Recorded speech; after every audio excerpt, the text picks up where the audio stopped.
நமது கலாச்சாரம், நமது பண்பாடு எப்போதும் நம்முடன் நீடித்து இருக்கும். சப்ஸ்கிரைப் திலக்.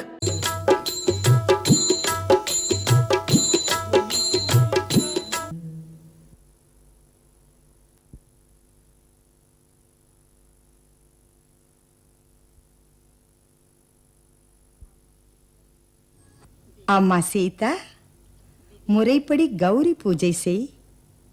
அட்சதை, தூப, தீப, நைவேத்தியங்களை அம்மனுக்கு அர்ப்பணம் செய்து பவானியின் திருவடிகளை தியானித்து தாயிடம் நீ வேண்டிக்கொள், நல்ல கணவன் வேண்டும் என்று. அப்படியானால் தாங்களும் கூட செல்லலாம். இல்லையம்மா, இந்த பூஜைக்கு மகாராணி செல்வதில்லை. சுயம்பரம் அல்லது திருமணத்துக்கு முன் கௌரி பூஜை செய்ய ஒரு விதிமுறை உண்டு.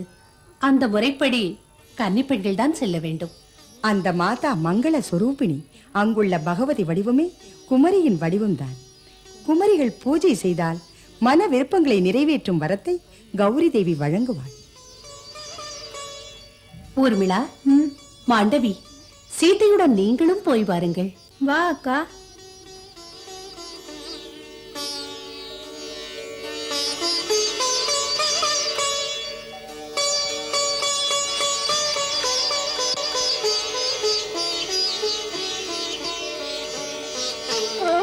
சர்வமங்கள மாங்கல்யே சிவே சர்வார்த்த சாதகே சரண்யே திரியம்பகே கௌரி நாராயணி நமோஸ்துதே. வணக்கம் குருதேவா. வாழ்க பல்லாண்டு. குருதேவா, தமது கட்டளை கிணங்க செய்து முடித்து விட்டேன். தாம் அனுமதித்தால் பூஜைக்கு மலர் பறிக்க. ஆமா, இந்த ராஜ மாளிகையில் கௌரி கோயிலின் அருகில் பூந்தோட்டம் இருக்கிறது. அங்கிருந்து பறித்து வா. அப்படியே குருதேவா.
சுவாமி, எங்கள் குருதேவரின் பூஜைக்காக கொஞ்சம் மலர்கள் வேண்டும். தம்முடைய அனுமதியுடன் இங்குள்ள புஷ்பங்களை பறிக்கலாமா? ஆஹா, தாராளமாக. இவைகள் பூஜைக்குரிய புஷ்பங்கள் தான். அன்புக்கு நன்றி.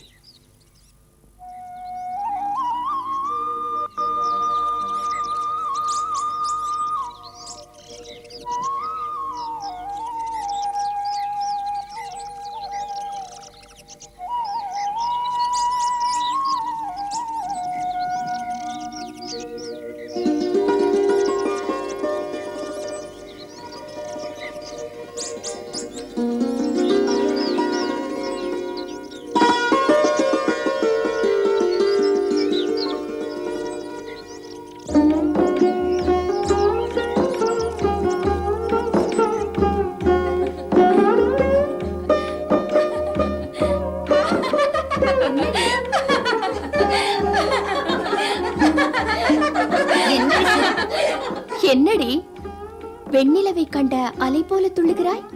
விவரமாக சொல்.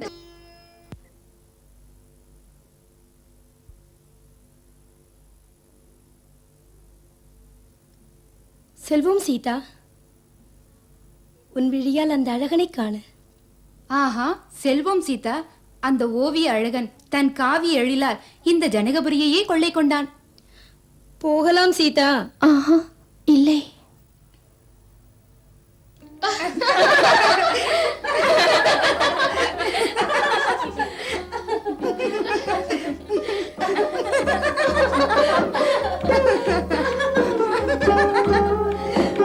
அதோப்பா, அங்கே பார்த்தாயா?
மன்னியுங்கள் அண்ணா, எதை பற்றி சிந்தனை?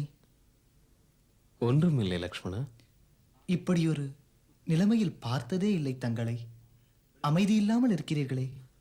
ஆம் லக்ஷ்மணா, மௌன வேதனை. இன்று என் மனநிலையே மிக்க விந்தையாயிருக்கிறது. உண்மையில் இது ஒரு புது அனுபவம்தான். உணர்ச்சிகளின் பிடியிலே என்னையே நான் பறிகொடுத்தேன். எதிலும் மயங்காத என் மனது மயங்கத் தொடங்கிவிட்டது. எங்கு பார்த்தாலும் அவளின் திருமுகம் தெரிகிறது. நிலவை பார்த்தால் அவள், நீல வானத்திலும் அவள், காட்சிகளெல்லாம் அவள். நமது வம்சத்தின் பண்பு மனம் போல போக விடுவதில்லையே. கனவிலும் கூட பிறநங்கையரை பற்றி எண்ணுவதில்லையே. சில சந்திப்புகள் சரித்திரம் படைக்கும். அண்ணா, அந்த தேவிக்கு சுயம்வரம் நடக்கப் போகிறது. நடக்கப் போவது நடத்துபவனுக்கு தெரியும்.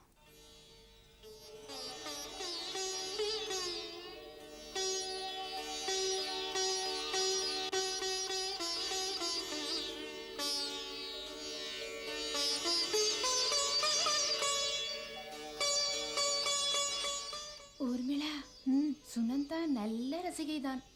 இத்தனை அழகுள்ள ஒரு நல்ல ராஜகுமாரனை நான் கண்டதே இல்லை. அந்த காலை சூரியனின் முகத்தில் எத்தனை கவர்ச்சி! அந்த கவர்ச்சியோடு முழு நிலவின் குளிர்ச்சி இல்லையாக்கா? அக்காளிடம் கேட்டால் மௌனம்தான். அவள் இங்கிருந்தால் தானே பேச. சீதை இங்கே, அவள் மனது பூந்தோட்டத்திலேயே பறிபோய்விட்டதே. அந்த மனமே பறிபோய்விட்டால் அதை கொடுத்தவள் இங்கேயே நிற்கிறாள். ஊர்மிளா, ஒரு புயலையே உருவாக்கிய அந்த உத்தமர்கள் உன்னதமான சிவதனுசை தூக்குவார்களா? இல்லை.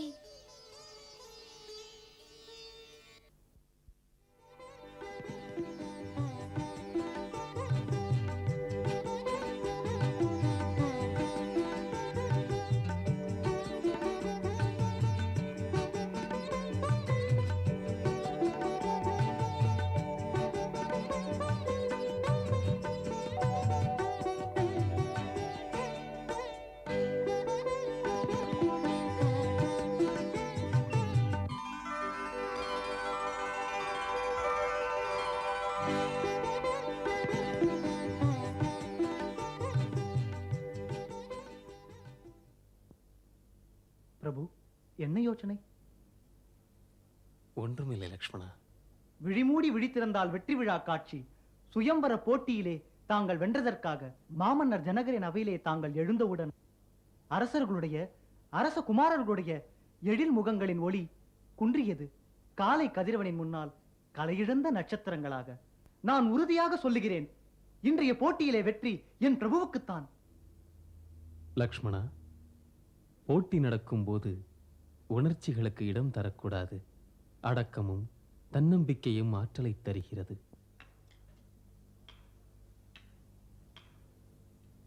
சாதனை புரிந்து வாழ்க்கையில் வளர்க. சதானனர் மன்னர் ஜனகரின் அழைப்போடு வந்திருக்கிறார். செல்வோம் ரகுநந்தனா, சீதையின் சுயம்வர சிறப்பினை காண. தங்கள் ஆணைப்படியே குருதேவா. யார் அறிவார், ஆண்டவன் அருள் இன்று போட்டியில் யாருக்கு மணமாலை வழங்குமோ? யார் மீது தங்கள் பார்வைப்படுகிறதோ அந்த அதிர்ஷ்டசாலிக்குத்தான் இன்றைய வெற்றி மாலை.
அதுதான் வில்.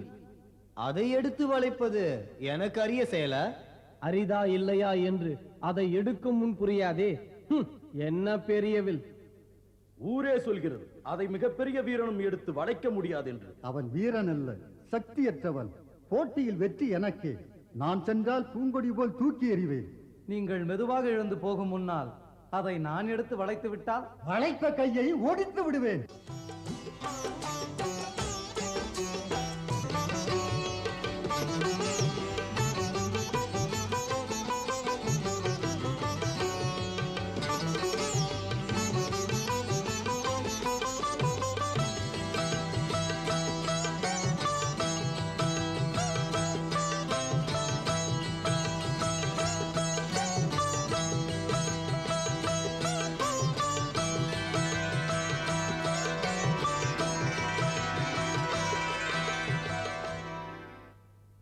இவர்கள் விசேஷ அழைப்பாளர்களோ?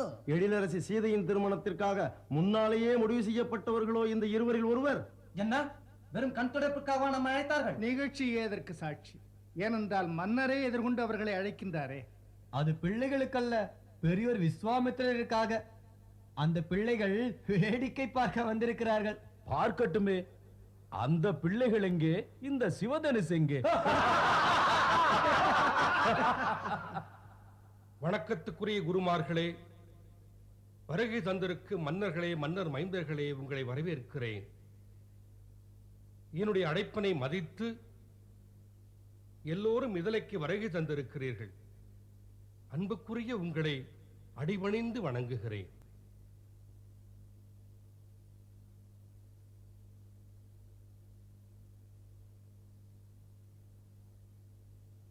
மன்னவா, நமது ராஜகுமாரி சீதையை சபைக்கு அழைக்க வேண்டும்.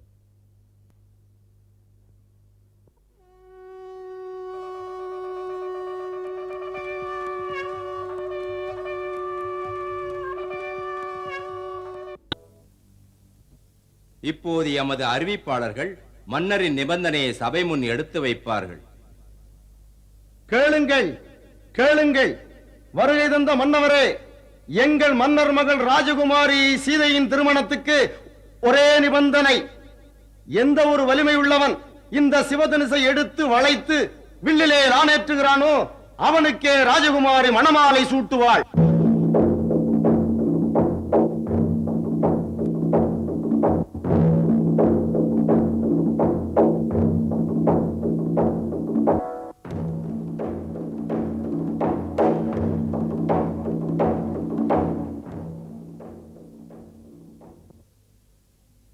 இப்போது சுயம்பர நிகழ்ச்சிகள் தொடங்க இருக்கிறது. அவரவரின் வீரத்தையும் வலிமையையும் எடுத்துக்காட்ட அனைவருக்கும் எங்கள் அழைப்பினை விடுக்கிறோம்.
முடியாத சாதனை என்று மன்னர் நிபந்தனை விதித்த போதே எவ்வளவோ எடுத்து சொல்லி வாதாடினேன். சாதனைக்குரிய சோதனை வேதனையில் முடிந்தார். எனது மகளின் எதிர்காலம் என்ன ஆவது? ஏன் கலங்குகிறீர்கள்? இது உறுதி இழக்கும் நேரம் அல்ல.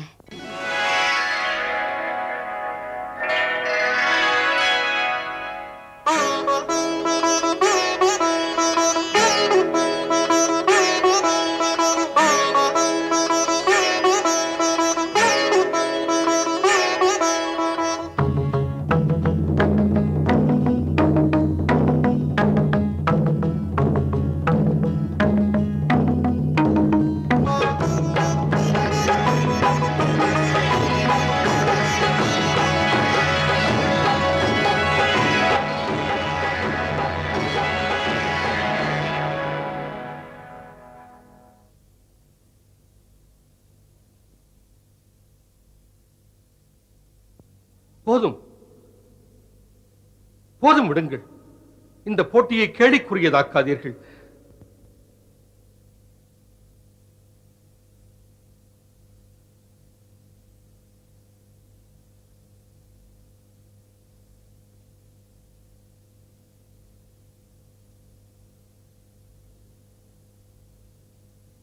அண்டை நாடுகள், கடல் தாண்டி வந்தவர்கள், மிகப்பெரிய அரசர்கள், அரசகுமாரர்கள் என் அழைப்பினை ஏற்று இந்த சுயம்பரத்திற்கு வந்தீர்கள். மேலும் நான் காண்கிறேன், இந்த அவையிலே வெறும் மானிடர் மட்டுமல்ல, வானத்து தேவர்களும் அரக்கர்களும் கூட மனித வடிவிலே வந்து அமர்ந்திருக்கிறார்கள். மிகுந்த மனவருத்தத்தை மறைக்காமல் சொல்கிறேன், அமர்ந்திருக்கும் ராஜகுல பெருமகன்கள், தீரர்கள், சூரர்கள் என்று வாயளவிலே சொல்லி பெருமை பேசினீர்களே, செயலளவிலே நிரூபிக்க ஒருவரு கூட இல்லையே.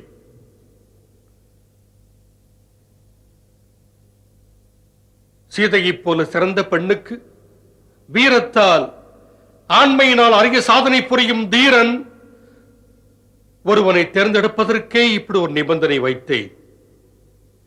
வைத்தவங்கி வந்த மன்னவர்களில் ஒருவருமே நான் வைத்த நிபந்தனையை தொடும் தகுதியை கூட காட்டவில்லையே.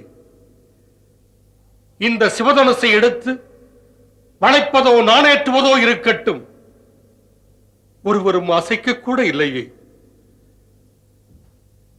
எனக்கு முன்பே தெரிந்தால் இப்படி ஒரு நிபந்தனையை வைத்து நகைப்புக்கு ஆளாகி இருக்க மாட்டேன். என்று பெற்றதொரு ஏமாற்றத்திலிருந்து எப்படி மீள்வேன்? இனிமேல் நிபந்தனையை கைவிட்டால் என் குல கௌரவமே கட்டுவிடும், என் முன்னோர்களின் புகழ் அழியும். நிபந்தனையில் பிடிவாதமாக இருந்தால் என் மகள் சீதை இறுதி வரை கன்னியாகவே இருப்பாள்.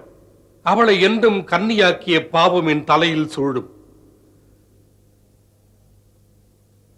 இன்று ஜனகன் அவமானக் கடலில் மூழ்குகிறான். பார்க்கும் பக்கமெல்லாம் வீரமற்ற ஆண்கள், வலிமையற்ற தோள்கள், சாதிக்க சக்தியற்ற தலைகவிழ்ந்த முகங்கள் என் சிந்தையை தொட்டு பேசுகின்றன. ஜனகனே, நீ ஏன் வாழ்கின்றாய்? மடிந்து விடு. ஏனென்றால் இந்த நாட்டிலே வீர தீரர்கள் யாரும் இல்லை. மன்னா, மரியாதையாக பேசுங்கள். ஏமாற்றம் தங்களை இப்படியெல்லாம் பேச வைத்தாலும் இதை ஏன் மறந்து விட்டீர்கள்? தங்களுடைய இந்த அவையிலே சூரிய வம்சத்து ரகுகுல திலகன் ஸ்ரீராமன் அமர்ந்திருப்பதை.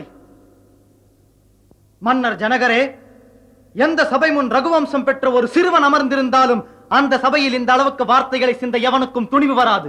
தாங்கள் அதை மறந்து ரகுகுல நந்தனன் ஸ்ரீராமனை முன்வைத்து வீரத்திற்கு அறைகூவல் விடுக்கிறீர். தாம் இதன் பின்விளைவை தாங்குவீரா? பொறுமையின் வடிவமான அண்ணன் என்னை மன்னிக்க வேண்டும். எமது குரு கட்டளையிட்டாரானால் இந்த பழைய இற்று போன உங்கள் வில் என்ன இந்த பூமியையே ஒரு பொம்மையை போல் கையில் எடுத்து பந்தாடி அதை போட்டுடைத்து தூள் தூளாக்குவேன். லக்ஷ்மணா, என்னை மன்னித்து விடுங்கள் பிரபு. தாங்கள் இருக்கையில் அவர் பேசியது தாங்கவில்லை. தம்பிக்கு ஆணையிடுங்கள். மாண்புள்ள ஜனகரின் மாறான கருத்துக்கு முறையான பதிலடி இப்போதே கொடுக்கிறேன். குழந்தாய், அமைதியாயிரு. உன் ஆசனத்தில் அமர்ந்து கொள்.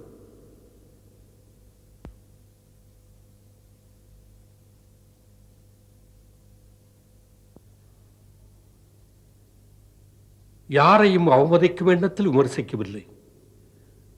உடைந்த உள்ளத்தின் உணர்ச்சிகளை பேசினேன். யாரையாவது அவமதித்ததாக நினைத்தால் எளியவனை மன்னித்து விடுங்கள்.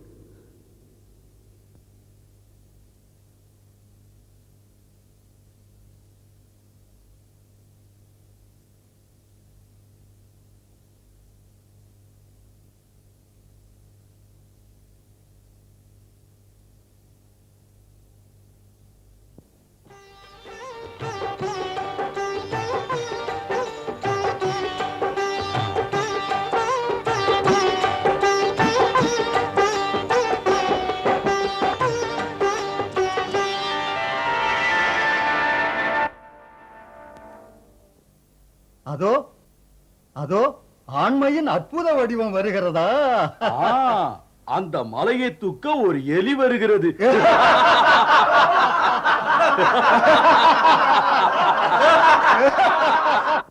இன்று முனிவர் விஸ்வாமித்திரரும் நாம் சிரிப்புக்கு ஆளாக்கப்படுவதைக் கண்டு ரசிக்கிறார். ஏன் சிறு பிள்ளையை வில்லை வளைக்க ஆணையிடுகிறார்? வெற்றி தோல்வியை யார் கண்டது? பொறுத்திருந்து பார்க்கலாம்.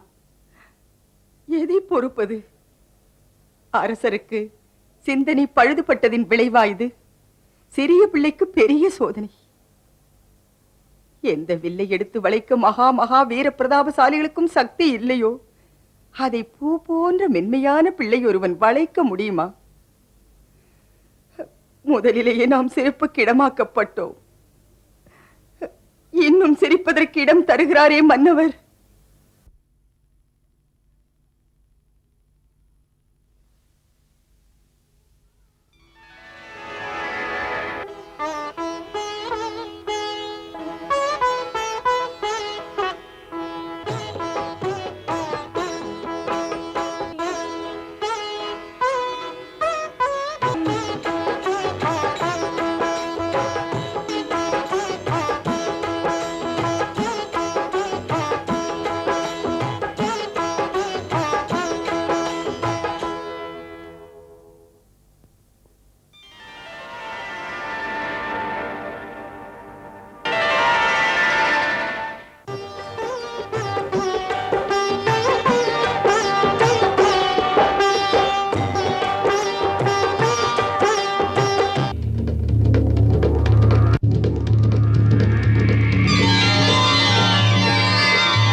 மகளே, மணமாலை சூட்டப்போ. போய் வா மகளே, போ.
பரசுராமர் அதோ பாயும் புலி போல் வருகிறார். இப்போது இங்கே ஏன் வந்தார்? அதுதான் புரியவில்லை, அச்சமாக இருக்கிறது. அஞ்சாதீர்கள், அவர் தேவேந்திரனுக்கு வாக்களித்திருக்கிறார். இனி எப்பொழுதும் சத்திரிகள் மீது அஸ்திரம் தொடுப்பதில்லை என்று. சரி, அவருக்கு வணக்கம் சொல்லுவோம், இல்லையில் ஏதாவது நிகழும். ஆமாம். நான் உக்ரசேனனின் மைந்தன் சித்திரசேனன். பரசுராமருக்கு பணிவான வணக்கங்கள். நான் ராஜா உதயன், தாம் என் வணக்கத்தை ஏற்றுக்கொள்ள வேண்டும். நான் மன்னன் தேவதத்தன் மைந்தன் சோமதத்தன். உங்கள் பொன்னான திருவடிக்கு பல கோடி வணக்கம்.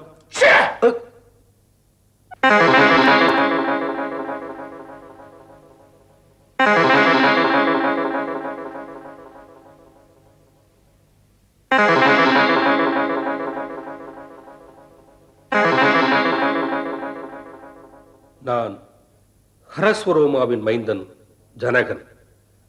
பரசுராமரின் திருவடிகளுக்கு பல கோடி வணக்கங்கள்.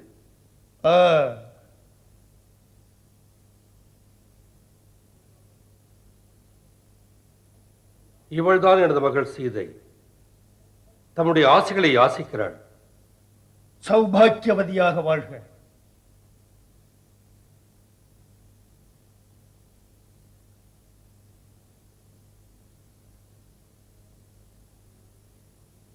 பிரபு, மிதிலாபுரியே தங்களை வரவேற்கிறது. சரி, வாழட்டும். எனது வணக்கங்கள் பரசுராமரே. தமக்கும் என் வணக்கம் பிரம்மரிஷி. ராமா, இங்கு வா. பகவான் பரசுராமரின் திருவிடைகளை வணங்கு.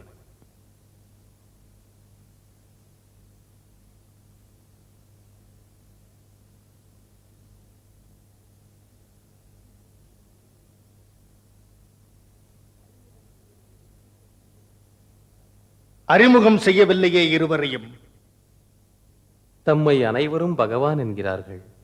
எந்த பகவானும் தன்னுடைய பக்தர்களை புரிந்து கொள்ள முடியும். அப்படி ஒரு கருத்தில் தம்மை எனது கண்கள் வணங்கின. அறிமுகம் அவசியமில்லை என்ற நினைப்பில். இவர்கள் அயோத்தியின் அரசர் தசரதின் மைந்தர்கள், ராமலட்சுமணர்கள். தாம் மங்களகரமான ஒரு நேரத்திலே வந்து பெருமைப்படுத்தினீர்கள். வாருங்கள், ஆசனத்தை அலங்கரியுங்கள். இந்த மரியாதையும் வரவேற்புரையும் எனது கோபத்தை தணித்து விடாது மன்னவா. நான் மகேந்திர மலையில் தவத்தில் இருந்த நேரத்தில் சிவதனுசு உடைகின்ற கொடியதொரு ஓசைதனை கேட்டேன். இப்போதே எனக்கு சொல், யாம் ஆராதிக்கும் பகவான் சிவனுடைய தனுசை உடைத்த அந்த கொடியவன் யார் என்று உடனே சொல். மௌனமாக இருக்கிறாயே மூடனே, பதில் பதில் என்ன? யாருடைய மரணம் என்னை இங்கே அழைத்தது? சீக்கிரம் சொல். இல்லாவிட்டால் நீ ஆளுகின்ற ராஜ்யத்தை புயலாக எழுந்து அழிப்பேன். ஆம், அது இல்லாமல் ஒழிப்பேன். நீ இருந்ததை கதையாக்குவேன், பொய்யாக்குவேன். பிரபு, சிவதனுசை உடைக்கின்ற சாதனையை தயாநிதியான தம்முடைய தாசன்தான் செய்யத்தக்கவன். அவனுக்குரிய தண்டனையை ராமன் ஏற்கிறான். சேவகம் செய்பவன் தான் தாசனாவான். பகைவனாய் கருதினால் நானும் பகைமை காட்டி அவனை தண்டித்தே தீருவேன். எவன் இந்த சிவதனுசை உடைத்தானோ அவன் கார்த்த வீர்யார்ஜுனனை போல் எனக்கு பரம வைரி. எச்சரிக்கை! ஜனகரே, விஸ்வாமித்திரரே, இங்கே அமர்ந்திருக்கும் அரசர்களே, இன்னும் இந்த அவையில் செயல்பட்டுக் கொண்டிருப்பவர்களே, உங்களை எல்லாம் எச்சரிக்கிறேன். எங்கே என் பகைவன் ஒளிந்திருக்கிறான், ஒழிக்கப்பட்டிருக்கிறான், என் எதிரே நிறுத்துங்கள். இல்லையேல் அந்த சிவ துரோகிக்கு மரண தண்டனை தருவேன். ஞாபகம் இருக்கட்டும், மௌனமாயிருந்தால் எனது பரசு இனிமேல் சும்மா இராது. இந்த வில்லை உடைத்ததற்காக அது பற்றி இத்தனை சூடான உரையாடல் முறைதானா? எங்கள் இளமை பருவத்திலே எத்தனையோ வில்லை உடைத்திருக்கிறோம். உடைத்த சமயத்தில் உங்களை கண்டதில்லையே. அறியாத சிறுவனே, நீ கொஞ்சம் அடக்கமாக பேசு. பிரபஞ்சமே தலைவணங்கும் பரமேஸ்வரன் வில்லை பிள்ளைகள் விளையாடுகிற வில்லுடன் ஒப்பிட்டு பேசுகிறாயா? இது வெறும் ஒரு வில்லல்ல. இதனால் தான் சங்கரர் திரிபுரங்களையும் அழித்தார். பிராமண முனிவரே, தாம் வில்லுக்கும் வில்லுக்கும் வித்தியாசங்களை காணலாம். யாம் சத்திரியர்கள். வில் வளைத்து விளையாடுவது எமது நித்திய கடமைதான். எமக்கு எந்த வில்லுமே ஒரே மாதிரிதான். எதிர்த்து பேச எல்லை உண்டு. உயிர் மேல் உனக்கு ஆசை இல்லை போல் தெரிகிறது. உயிர் மேல் ஆசை இருந்தால் என்ன? பெரியவரே, தமக்கு இந்த புராதன இற்றுப்போன வில்லின் மேல் பற்று போகவில்லை என்று தெரிகிறது. அது உடைந்ததற்காக பச்சை குழந்தை போல் புலம்புகிறீர்கள். ரகுவரன் இதை கையில் எடுத்தார், அடுத்த கணம் உடைத்தார். அதை செய்ததில் அவர் குற்றமில்லையே. தாம் கோபத்தை கைவிடுங்கள் முனிவரே. மிரட்டுவது அழகல்ல, ஆண்மை அல்ல. சின்னம் சிறியவனை அற்பத்தனமாக எடை போட்டு அழிவை தேடுகிறாய். பாவம், நீ சிறு பிள்ளை என்பதால் அன்பு காட்டி அடக்காமல் விட்டேன். உம்மை ஒரு அந்தன பெரியவர் என்பதற்காக மதித்து இப்போது ஒன்றும் செய்யாமல் விடுகிறேன். எமது குலாச்சாரம் பிராமணர்களை கொல்ல இடம் தராது. அவர்களை காக்கத்தான் நாங்கள். நிறுத்தடா, நிறுத்து, நிலை மறந்த பிள்ளாய். நீ என்னை சாதாரண வேதம் படித்த ஒரு பிராமணனாகத்தான் மதிப்பீடு செய்கிறாய். உனக்கு தெரியாதடா, நான் தான் உங்களுடைய சத்திரிய குலத்தை அழிக்க தாவி எழும் புயலாக சீறி வந்த பரசுராமன் என்பது. நான் எத்தனையோ முறை இந்த பூமியில் ஆட்சி புரிந்த சத்திரியர்களை பலியிட்டிருக்கிறேன்.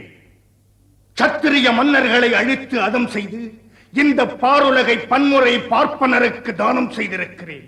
இதே பரசுவினால் கார்த்த வீரியார்ஜுனனின் கணக்கை தீர்த்திருக்கிறேன்.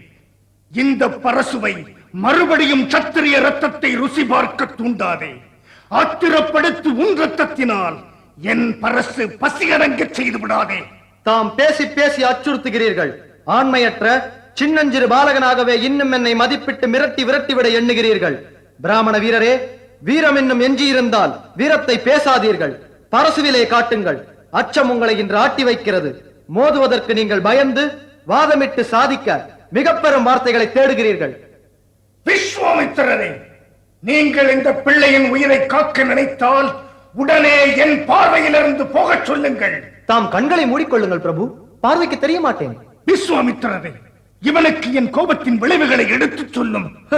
தாமே தம்முடைய சாதனைகளை சரித்திரமாக சொன்னீர்களே, அதை எங்கள் குருதேவரும் திரும்ப சொல்ல வேண்டுமா? தற்பெருமையை தனிப்பெருமையாக்குவது தங்களுக்கு தகுமா? தவமுனிவருக்கு பொருந்துமா? கேளுங்கள். தாம் ஒரு கோழைத்தனமான சத்திரியகுமாரனின் குற்றத்துக்காக கோபம் கொண்டு குற்றம் செய்யாத எண்ணற்ற சத்திரியர்களை கொலை செய்தீர்கள். தந்தையின் ஆணையை எப்படி முடித்தீர்கள்? ஈன்ற தாய் என்றும் பாராமல் அவள் தலையை இந்த பரசுவினால் துண்டித்துத்தானே? சொல்லுங்கள், தங்களுடைய சாதனையில் வெறி இருந்ததா, வீரம் இருந்ததா? போதும், வரம்பு மீறுகிறாய். இனிமேல் என்னை யாரும் குறை சொல்லாதீர்கள். இந்த பிள்ளைக்கு மரணவாசல் திறந்து விட்டது. என்ன ஆச்சரியம்! என் பரசு இன்னும் செயல்படாமல் இருக்கிறதே. சிறுவன் இன்னும் உயிரோடு நிற்கிறானே. எனக்கும் ஆச்சரியமாக இருக்கிறது. என் பிரபுவுக்கு மரண தண்டனை அளிப்பேன் என்று என் முன்னே சொன்ன பிறகும் என் பானம் ஏன் பேசாமல் இருக்கிறது? லக்ஷ்மணா,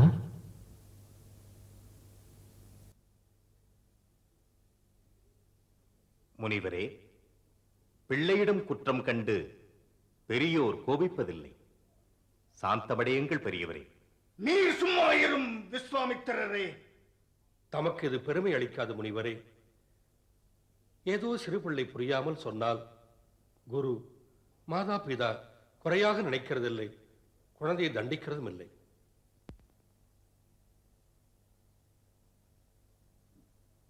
பகவான், தாம் காலங்களை அறிந்த ஞானி. பாலகன் பேசியதை தாங்கள் மன்னியுங்கள். அதுவும் அவன் உங்களுக்கு எந்த பிழையும் செய்யவில்லை. அப்படி செய்தவன் பேசுகிறேன். மன்றத்திலே வில்லை உடைத்தவனை தண்டிக்க நினைத்தால் தடை சொல்ல மாட்டேன். என்னை தாசனாக மதித்து ஏற்ற முடிவெடுங்கள். இஷ்டம் போல் செய்யுங்கள். விரும்பினால் என் உயிரை ஏற்றுக்கொள்ளுங்கள். எப்படி செய்தால் தங்கள் கோபம் சாந்தமடையுமோ அப்படி செய்யுங்கள். காத்திருக்கிறேன். தம்பிக்கு குறைந்தவன் அல்ல நீயும். பகவான் சங்கரரின் வில்லை உடைத்துவிட்டு அமைதி அடைகு என்று எனக்கு சொல்லுகிறாயா? அவன் உன்னுடைய தம்பி. நீ பார்த்திருக்க பேச்சால் என்னை காட்சி கனலாக்கி என் சினத்தை சீண்டி விடுகிறான். இங்கு நல்லவன் போல் நீ இருகரம் குவித்து எம்மை வணங்குகிறாய். மாளிகையில் நடக்கும் இந்த நளின நாடகம் இனி நடக்காது. உனக்கு புரிந்திருக்கும். உனக்கு ராமன் என்ற பெயர் வைத்ததால் உனக்கு பரசுராமன் என் முன்னால் நிற்க தகுதி வந்ததோ? எடுத்துக்கொள்ள அஸ்திரத்தை. என் முன் நின்று போர் செய். வில்லேந்தாமல் நிற்கும் உன்னை தாக்க மாட்டேன். வீணாக மரணதேவனுக்கு அழைப்பு விடுக்கிறாய். என்னோடு போராட மறுத்தால் பின்னவன் முன்னவன் இருவரையும் இப்போதே முடிப்பேன். பிரபு, யாராயினும் போரிட அழைத்தால் க்ஷத்ரிய தர்மப்படி நாங்கள் அதை மறுப்பதில்லை. அது அந்த யமதர்மராஜனே ஆனாலும். பிரபு, எம் ரகுவம்சத்தாருக்கு நெறிமுறை உண்டு. நாங்கள் பசு, பிராமணர், பெண்கள் மேல் அஸ்திரம் தொடுப்பதில்லை. பிராமணர்கள் எமக்கு என்றும் பூஜைக்குரியவர். அவர்களுக்கு சேவை செய்வதே எங்கள் முழுமுதற் கடமை. ஒரு பிரபுவுக்கும் சேவகனுக்கும் போர் நடப்பது சரியா? தமக்கு நான் சரிசமமா? எப்படி நினைத்தீர்? பகவானே, பெயரும் கூட எனக்கு சிறிய பெயர், ராமன். பிரபு உமக்கு பரசுவம் சேர்ந்து பரசுராமன். தாம் தம்முடைய ராமனை புரிந்து கொள்ளவில்லை. பிரபுவே, நான் புரிந்து கொண்டு விட்டேன் தங்களை. தம்மிடம் தோற்பதும் நான் பெரும் வெற்றி. விண்வரை நின்புகழ் அற்புதம் நிகழ்த்த அன்பெரும் கனலே அமைதியே கொள்க.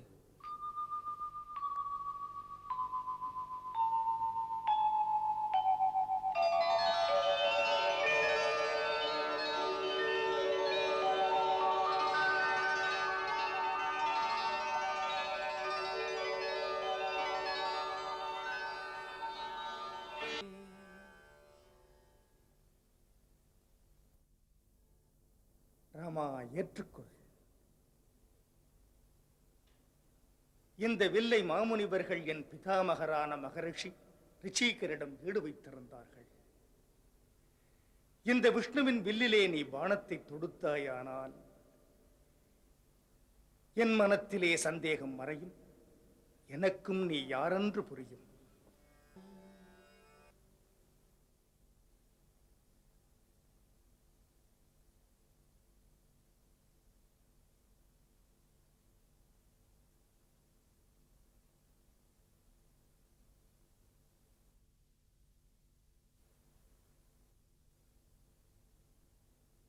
பிருகுநந்தனா, தமக்கு தெரியாதா?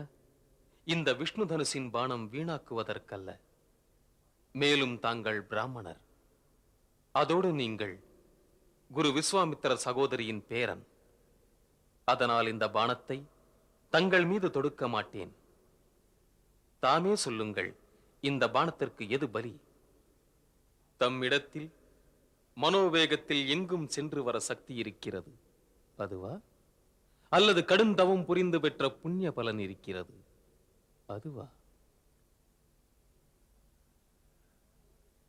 ரகுநந்தனா, மனோவேகத்தின் சக்தியை அழித்து விடாதீர்கள். ஏனெனில் முன்பு வணக்கத்திற்குரிய என் குரு காசியபருக்கு இந்த பூமியை தானம் செய்த போது அவர் என்னிடம் சொன்னார், இனிமேல் நீ என்னுடைய ராஜ்யத்தில் இருக்கக்கூடாது என்று. அது முதல் எப்போதும் நான் இந்த பூமியிலே இரவில் தங்குவதில்லை. மகேந்திர மலைக்கு நான் இரவிலே போய் வருவதற்கு இந்த சக்தி மிக மிக்க அவசியமாகிறது. தாம் இந்த அற்புத பானத்திற்கு எனது புண்ணிய பலன்களை பலியாக ஏற்றுக்கொள்ளுங்கள். அதை செய்தால் அழிந்துவிடும் எனது கீர்த்தி, என் மனத்தின் அகந்தை, அகந்தையால் வளரும் ஆத்திரம், கோபம். ராமா, இந்த பானத்தை கிழக்கிலே செலுத்துங்கள்.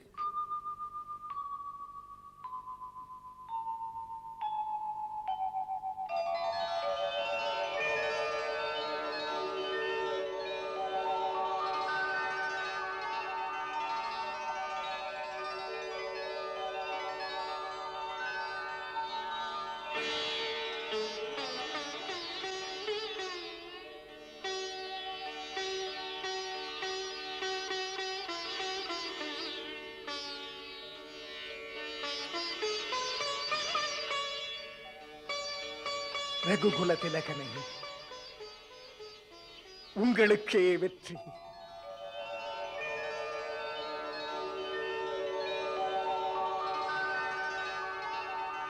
ஜனகரே, உம்முடைய ஜென்ம ஜென்ம புண்ணியம்தான் ஸ்ரீராமன் இங்கே வந்தார். இந்த ராமனுடைய சம்பந்தம் அந்த பிரம்மனால் பரமேஸ்வரனுடைய ஆசீர்வாதத்துடன் நிச்சயிக்கப்பட்டது. உலகம் வியக்க திருமணம் நடக்கட்டும். இதனால் உமது புகழ் ஓங்கும்.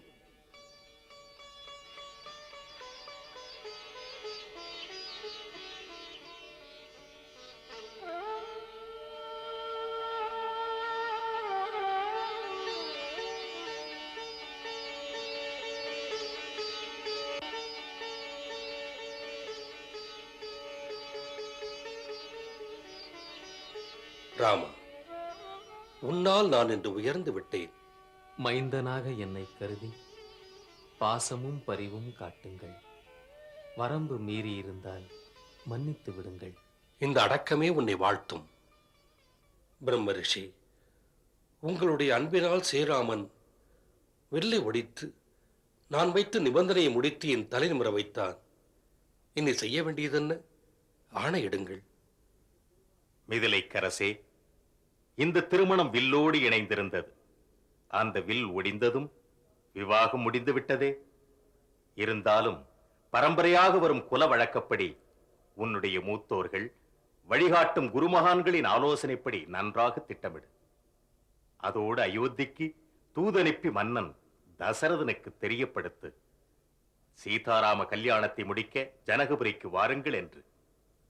தங்கள் கட்டளை.